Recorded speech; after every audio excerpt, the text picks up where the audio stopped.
Malaysia's military plays a vital role in the nation. They support the country in various ways, from defending the country to humanitarian aid and at times playing a key role in natural disasters. However, one of the most important pieces of Malaysia's military is its size. How big is Malaysia's military is the question many want to know. Is the country on par with its regional counterparts, or is Malaysia lagging behind? Well, to understand this, let's discuss the structure of Malaysia's military, its equipment, its budget, and future prospects. Let's first start with Malaysia's military structure. The Malaysian military is also known as the Malaysian Armed Forces. It is composed of three branches: the Army, the Navy, and Air Force, each of which plays a distinct role. The number of personnel of the Armed Forces as reported by the Global Firepower is about 264,600, 113,000 of which are active, 51,600 are reserve, and 100,000 are paramilitary. 15,000 belongs to the Air Force, 130,000 belongs to the Army, and 18,000 belongs to the Navy. Now, let's discuss each of these branches and their capabilities, starting with the Army. The Malaysian Army mainly operates in the land, meaning they have equipment ranging from tanks to artillery. The strength of the Army lies in how advanced its equipment are and how competent its people are, but understanding the competency of its soldiers is difficult to quantify. Therefore, it is much more important to understand its weaponries. The strongest piece of a land army is its tanks. Malaysia's army operates one of the world's most famous tanks called the PT-91M Pendekar. The Malaysian army maintains a fleet of 48 of these main battle tanks, supplied by Poland's PHZ Bumar between 2007 and 2011. Due to its aging fleet and need to cater to modern demands, the Malaysian government has announced in 2024 that these tanks will undergo a life extension program modernization plan for all the 48 tanks. Beyond these tanks, the Malaysian Army also operates several armored fighting vehicles, one of which is called the ACV-300 Adnan. They are a tracked armored infantry fighting vehicle, AIFV, utilized by the Malaysian Army as both an armored personnel carrier, APC, and an infantry fighting vehicle. This vehicle, a derivative of the ACV-15 developed by Turkish defense manufacturer FNSS Savunma Sistemleri, is known in Malaysia as the ACV-300 Adnan. It is named in honor of Adnan bin Saidi, a Malayan lieutenant and national hero recognized for his valor during the Battle of Singapore in World War II. Initially, Malaysia procured 267 ACV-15s in various models in 2000,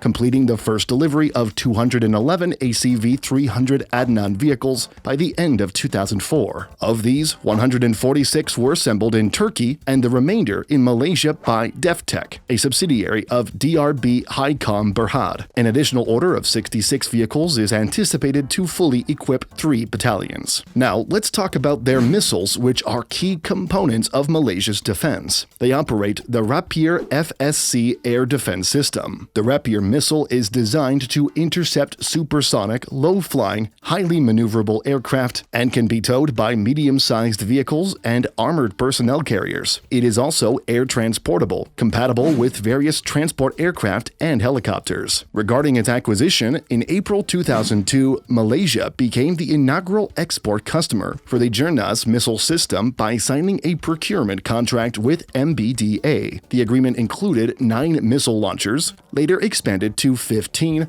along with 3 radar units, Rapier Mark II missiles, and comprehensive training and support services. These are just a summary of what Malaysia's army looks like. Let's now talk about the next branch, its Air Force. The Air Force is commonly called the Royal Malaysian Air Force, or RMAF. The RMAF, like the Army, also operates several equipment ranging from fighter jets to transport and patrol use. The central equipment deployed by the RMAF is none other than Russia's Sukhoi Su-30, or as locally known for its variant as Su-30MKM. Unfortunately, the RMAF has had trouble with the Russian air fleet. In 2018, it was reported that only 4 of the 18 were able to fly due to lack of spare parts. For its acquisition process and manufacturing development, the aircraft was designed by the Sukhoi Design Bureau. The Su-30MKM is a derivative of the Su-30MKI, which is operated by the IAF, the Indian Air Force. The first 2 units of this advanced aircraft were delivered to the RMAF in May 2000 at the Irkut Corporation's manufacturing facility in Irkutsk, Russia. These aircraft were subsequently transported to RMAF Gongkadak in Malaysia in June 2007 aboard an AN-124-100 transport aircraft. By December 2007, just 7 months following the initial delivery, the RMAF had received 6 Su-30 MKMs. The delivery of the fleet was completed in August 2009, with the 18th and final aircraft arriving at RMAF Gongkadak. Besides this aircraft, they also have an ongoing order from South Korea. The FA-50 Golden Eagle was announced back in 2023. The government selected the FA-50 Golden Eagle as the winner of its tender to supply 18 aircraft for its Fighter Lead-In Trainer Light Combat Aircraft program, securing a deal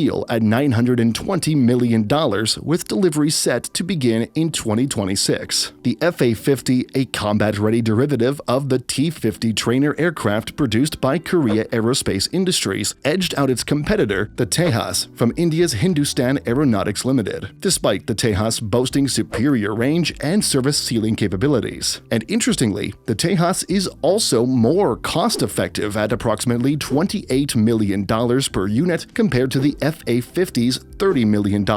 Another future procurement is the unmanned aerial vehicle from Turkey. The Malaysian Ministry of Defense has confirmed a significant acquisition of 3 Anka multi-role unmanned aircraft systems from Turkish Aerospace Industries. This announcement was made during the Langkawi International Maritime and Aerospace Exhibition 2023, which took place from May 23rd to May 27th. The Anka, named after the mythical phoenix, is a versatile medium-altitude, long-endurance unmanned system designed for intelligence, surveillance, reconnaissance, electric warfare, and combat missions. The total contract is valued at 423.8 million Malaysian ringgit. That's approximately 91.6 million US dollars, covering the aircraft, a control station, and operational support for the Royal Malaysian Air Force and the Royal Malaysia Police. Beyond these fighter jets and UAVs, there is also so much more to discuss, from transport aircrafts to helicopters. However, let's now move on and talk about the last branch, which is the Navy, specifically known as the Royal Malaysian Navy, or RMN. The RMN is a key factor in Malaysia's defense. You see, Malaysia has a huge coastline, and the country needs a lot of naval equipment to ensure any threats are mitigated. The country also has a huge number of naval bases catering to different ships and for different purposes. Of course, like the other 2 branches, the most important and exciting feat to understand is its equipment. The first equipment that most people want to know about are its submarines. They have 2 Scorpene-class submarines, which hails from France. The acquisition process took place back in 2002 when Malaysia entered into a contract with France to acquire 2 Scorpene-class diesel-electric submarines. As part of the deal, Malaysia secured an arrangement for the former French Agosta 70-class submarine, Caissant, to be stationed in Toulon, serving as a training hub for RMN crews. This comprehensive training program, conducted by France's NAVCO, was set to run from early 2005, involving 156 RMN personnel over a 4-year period. Besides the submarine, they have a number of frigates, one of which is called the Maharaja Leia, which has become a controversial issue. You see, around 2022, there was a report published by the Malaysian Public Accounts Committee, PAC, which detailed out the procurement of Maharaja Leila ships, or also called the Littoral Combatant Ships, LCS. This report was an investigation that began 2 years ago into the 9.13 billion Malaysian ringgit, or 2.05 billion US dollar contract. The report disclosed that despite the Ministry of Defense awarding the contract to Bosted Naval Shipyard SDN BHD or BNS via direct negotiation, and the government having disbursed 6.08 billion Malaysian ringgit, or 66.65% of the total cost, none of the 6 contracted ships have been delivered. According to the timeline set by the PAC, 5 of these ships should have been completed and handed over by August 2022. The officials pointed to financial mismanagement and potential abuse of power were identified, with BNS not fully utilizing government funds for the LCS project and instead diverting a portion to resolve prior debts. But beside this this LCS shenanigans, they still have other ships that are currently being used. The Lequeux-class frigates, for instance, has been in operation since the 1990s. They also operate a few corvettes, such as the Castiri corvette and the Laksamana corvette. So to come full circle, just how strong is Malaysia's military? Well, according to the Global Firepower, they are ranked 42 out of 145 nations and have a defense budget of about $4.3 billion US.